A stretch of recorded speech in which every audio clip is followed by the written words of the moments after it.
Jags fans can rejoice in the direction that we're heading. My name's Ian, and we're going to be talking around the ball football.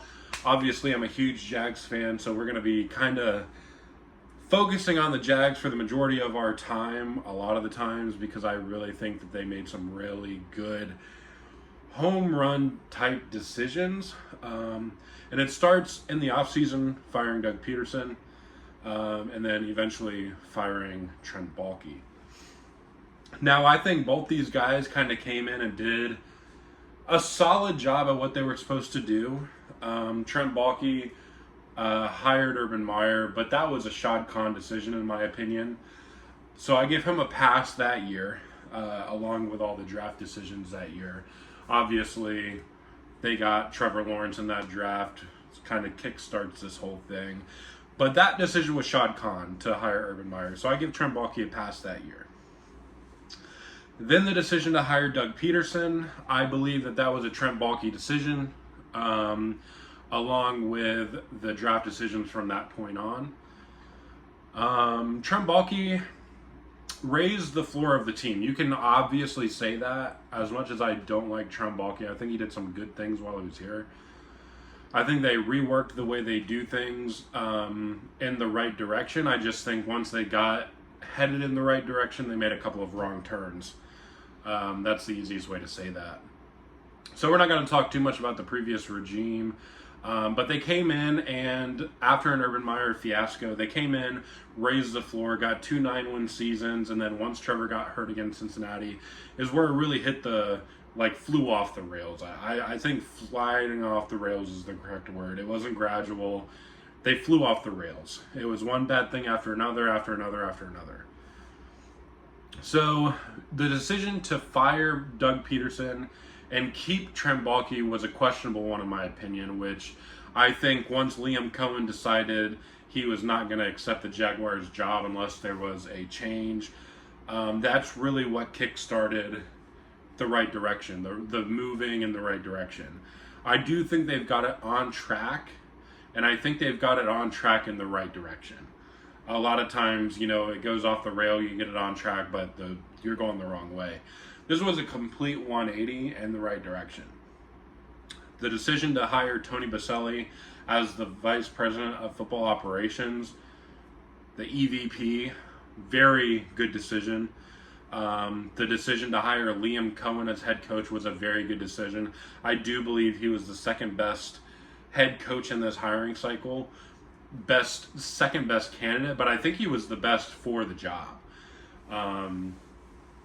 And then James Gladstone, I think, was the home run. I think Tony Boselli and Liam Cohen kind of got the bases loaded.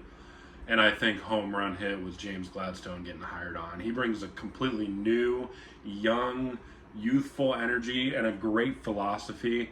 And it'll kind of highlight with what we've done in free agency. And the next video I'll kind of dive into the way the roster's kind of set up now. But at a quick glance at it, something that Trent Baalke never did was create competition for the starting jobs throughout the lineup. Again, left tackle, you would think that left tackle would have been one with Cam Robinson and Walker Little getting drafted. But no, they decided to extend Cam Robinson, and it created an issue at left tackle. You could say the same at center with Luke Fortner, giving him the role right out the gate. Turned out not to be the best decision. Tight end, Evan Ingram, Brenton Strange coming in as a draft pick. Then you extend Evan Ingram. Again, all these things were kind of what I think were Trent Baalke's biggest downfall when it comes to creating the roster. I think he's made some good picks. I think we've got building blocks that this new regime can kind of build off of a little bit. But obviously, they've kind of shown hey, we're building this thing from scratch. So one thing I'll say that was a home run with what they've done is they know that they need to create a competitive nature, not just on the football field, which I guess this is on the football field, but in the lineup. There is no starting position that's guaranteed besides Trevor Lawrence. And maybe Brian Thomas Jr., Travis Hunter are the two that. I think De'Ami Brown is somebody they brought in to be the wide receiver 3, but I think Parker Washington, if he comes out, into training camp and just kind of outperforms, I think they're going to have packages for everybody. Same with tight end. I think they came in with the idea that Brenton Strange showed enough last year. He kind of earned that right. But the offensive line, I don't think there's anybody that's safe other than maybe Anton Harrison, because he's on a rookie deal and is right tackle, and they didn't really go after a right tackle in free agency. But center Hainsey, they brought in a rookie to compete with him. Granted, he was a 7th-round pick. Maybe he's somebody they groom up. Hainsey's job might be the starting job week 1, but you could see that they might have potential to swap him in and out depending on how things go. Same with right guard, left guard. Ezra Cleveland, his job's not safe. They brought in Macari, and they drafted a guard out of college. So now you've got 3 guards. One's a very versatile guard. Macari can kind of play wherever, but now you've got 3 guys that can kind of fight for the right spots, and then you've got quality depth at the position because of that. Same thing with left tackle Walker Little. He's got competition now throughout what they've done with bringing in free agency, and now like I said, I don't think that any of these jobs are secure. I think everybody's going to go into this offseason really fighting for a place on the lineup. And then on the defensive side of the ball, I think Tyson Campbell, Josh Hines, Allen Foye, Luakon, and Trayvon Walker are really and Mason Smith and Devon Hamilton, the D tackle, with Eric Armstead being the primary guy. They brought in safety help. They brought in corner help. There is no position on this team that is truly locked down besides, like I said, maybe 5 positions total. The running back position, they brought in competition and replacements, if we're being honest. Another thing that I like about this is when they went into the draft, they mortgaged their future by going up for Travis Hunter, but what they did was they got the best player at 2 positions, and then later on in the draft traded down to recoup so much draft capital in the next year's draft. So now they're sitting with 3 third-round picks that they got in a deal with the Lions, and they're in position to have the most draft picks next year. And I think what kind of goes back to my point with bringing in competition now, as the season progresses, they brought in a 3rd edge rusher, which I think was one of the bulkiest, biggest failures last year. But this year, you go into the season, week 1, week 2, week 3, and you realize that you don't have enough pressure on the inside. Guess what? You've brought in competition, so you can trade guys like Travis Etienne, Tank Bigsby, Ezra Cleveland, Walker Little, Devin Lloyd, Chad Muma, Ventrell Miller. Not saying that these guys are all going to be on the chopping block. I'm not saying that at all. Darnell Savage. These guys are not on the chopping block, but if they get good enough competition from the rookies in the free agency and you're like, hey, Ezra Cleveland, he's been a solid guard, but there's not a drop-off when the rookie goes out or the rookie plays better. Let's just say, and I think Ezra Cleveland's a fine guard. I'm not saying he's on the chopping block. Let's use Travis Etienne, for example. Not saying he's going to be running back 3 on this roster, because I think he is the running back 1. I think the rookies that came in and Tank Bigsby, they all have stuff they really got to work on. And I think Etienne is the feature back as of right now, before training camp, before anything goes down. But guess what? If Tank Bigsby is getting the bulk of the carries, Etienne can be on the chopping block. And guess what? You've got more capital next year. Or, I went down a rabbit hole. If there's a true need on this team, and I think there's holes, but I don't think they're glaring like they were last year. If you go in and you're like, oh my gosh, we need a safety. Like, let's just say the safety room just doesn't perform. Again, not saying that's going to happen. You've got so much ammo at the trade deadline between players and draft capital that you can make those changes where you see fit. James Gladstone, he's already said he's going to be bold. He's proved it. I've got no reason to question him whatsoever about being bold and making moves that are good for the team. Again, he's got the ammo to trade up into the first round if that's what he needs to do next year. He's got the ammo if we near the trade deadline, and let's just say we're sitting at 3-4, or I think it's week 9, so let's just say we're 4-5. Let's just say 4-5 to be transparent, or 5-4 if you think that's the direction we're going, which I do think it's going to be more wins and losses this year. But let's just say you're at that deadline and you're like, dang, I really need something on this team to really create a spark. Maybe Brenton Strange is solid, he gets injured, and you need a true tight end to be able to, get some carries or get some catches. You're sitting with ammo and you're sitting with players that you probably want to move at the deadline.